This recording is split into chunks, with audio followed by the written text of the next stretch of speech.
എളുപ്പം ഒന്നെടുത്ത് നിസ്കാരത്തിൽ കൂടി. എൻ്റെ അടുത്തുള്ളൊരു മൂത്രയിച്ച് ഒന്നെടുക്കലൊക്കെ ആയപ്പോൾ ഓനക്ക് അവസാനം തത്തയ്യാത്ത കിട്ടി.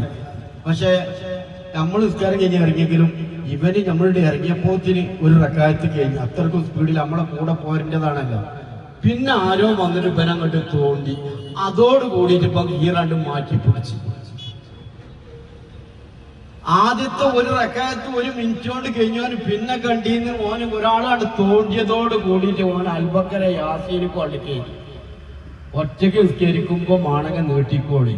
അള്ളാന്റെ റസൂല് പറയണേ, സമൂഹത്തിന് വേണ്ടി ഇമാമായിട്ട് നിസ്കരിക്കുമ്പോ അതിൽ ആരോഗ്യമില്ലാത്തവരുണ്ടാവും, യാത്രക്കാരുണ്ടാവും, ബുദ്ധിമുട്ടുള്ളവരുണ്ടാവും. നിസ്കാരം ചെറുതാക്കി നിസ്കരിക്കാം.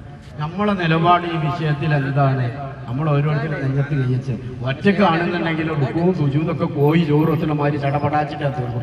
അതേസമയം ആ ഇമാമ് ആരെങ്കിലും ഒരാൾ കാണാനുണ്ട് എന്നുള്ള ബോധം ഉണ്ടോ എന്നാൽ പിന്നെ നിച്ചുള്ള ഏറ്റവും വലിയ സൂറത്താണ്ട് പോകും. അതല്ല വേണ്ടത്. അല്ലാണ്ട് നമ്മളൊരു സമൂഹത്തിൽ ജീവിക്കുമ്പോൾ ആ സമൂഹത്തിനെ കൂടി പരിഗണിച്ചിട്ട് വേണം നമ്മൾ നിസ്കാരം.